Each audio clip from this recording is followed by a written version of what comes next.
No one wanted the beaten $2 alien slave with broken teeth until a lonely human chose her as family.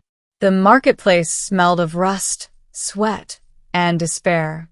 Rows of cages lined the cracked stone floor, each containing something broken, beasts too old to fight, alien children with hollow eyes, women whose chains were heavier than their bodies. Vendors shouted half-heartedly. No one expected to get rich here. This was the clearance row, where the worthless were stacked until someone wanted scraps. Most died before being bought. At the far end, slumped in the filth of her cage, sat a girl, or what was left of one. Her skin, once shimmering bronze, was scarred with lashes that hadn't healed properly. Her teeth were cracked and missing, her lip permanently swollen. She was too thin for her age, her alien frame shrunken in on itself. The tag hanging from her cage read, $2. Even the auctioneer didn't bother to shout her price anymore. No one paid attention. No one wanted a beaten thing with broken teeth. No one, except Ethan. Ethan was 45 and tired of silence. His small house on the edge of the city echoed every night with nothing but the hum of old machines. His wife had died in the collapse 5 years ago. His daughter lost to fever before that. He worked odd repair jobs to keep the lights on. People were kind enough to him, but no one stayed. He wandered the market not looking for anything in particular. He'd come for spare machine parts, maybe a new tool. But his feet carried him to the cages. He stopped in front of the girl. Her eyes were what did it. One golden, one silver. The mark of her species, but dulled by exhaustion. Still, she watched. She didn't beg, didn't reach out, didn't even lift her head fully. But she watched. And something in that quiet gaze reminded Ethan of his daughter when she was sick, too weak to speak, but still hoping someone would see her. How much? Ethan asked the auctioneer. The man laughed. Her? 2 credits. Waste of coin. She won't work, won't please, won't last. Take her, and you'll be digging a grave by the week's end. 2, Ethan repeated, handing over the coins. The cage opened with a screech. The girl flinched so hard Ethan froze, realizing she thought he would strike her. Slowly, he extended his hand, not to grab, just to offer. Come on, he said softly. Let's get you out of here. She didn't speak on the way home. Her steps were uneven, as if each one cost her. Ethan walked slowly, so she wouldn't have to rush. When they reached his small, cluttered house, he motioned toward the chair by the fire. Sit. Rest.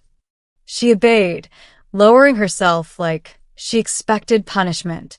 Ethan busied himself with stew, thin but hot, and set a bowl in front of her. She stared at it for a long moment, then at him, suspicion tight in her body. It's food, he said gently. Eat. Her hands trembled as she lifted the spoon. She didn't chew. Her broken teeth made that impossible, but swallowed small mouthfuls as if expecting him to snatch the bowl away. Ethan didn't. He simply sat opposite her, eating his portion in silence. When she finished, she whispered the first words he'd heard from her. Why? Her voice cracked, barely there. Because no one deserves a cage, Ethan answered. Not you. Not anyone. The days passed slowly. She slept on a cot near the fire, waking often with cries muffled in her fists. Ethan never pressed her for her past. Instead, he showed her small kindnesses. Warm water to wash, blankets repaired with careful stitches, soft bread that didn't hurt her teeth. He learned her name only after a week. Lyra, she murmured when he asked. I was Lyra. You still are, Ethan said firmly. No one can take that from you. The first time she smiled, a small, crooked curve despite her missing teeth, he felt something warm in his chest that he hadn't felt in years. Trust came slowly. Lyra flinched when Ethan raised his hand too quickly. She froze whenever strangers passed the house.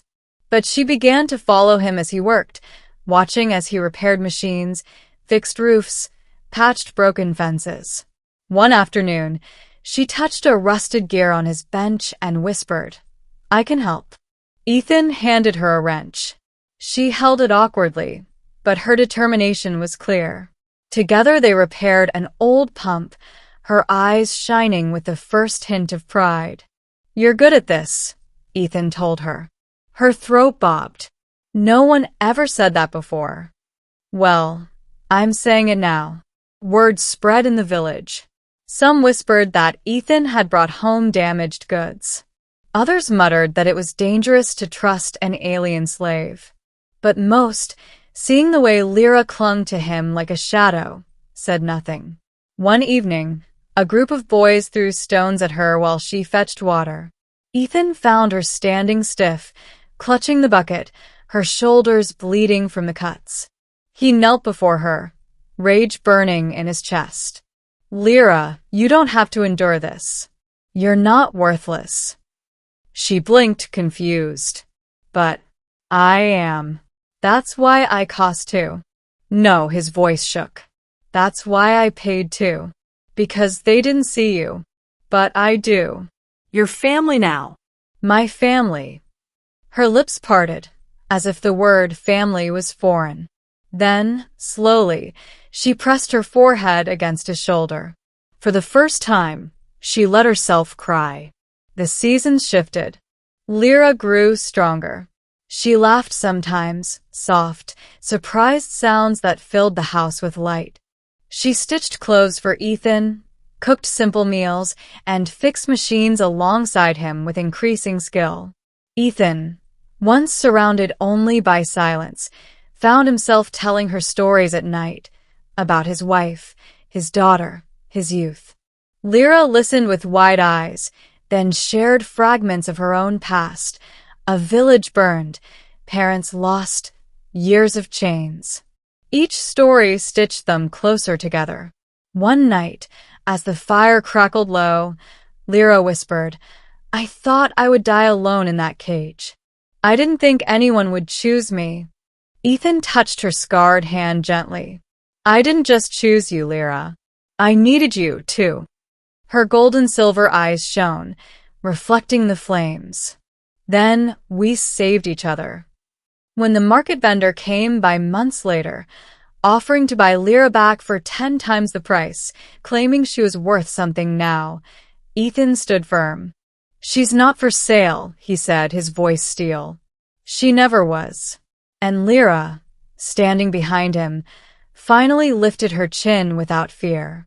No one wanted the beaten $2 alien slave with broken teeth. Until a lonely human chose her, not as a servant, not as property, but as family. And in that choice, they both found what they had lost, a reason to live.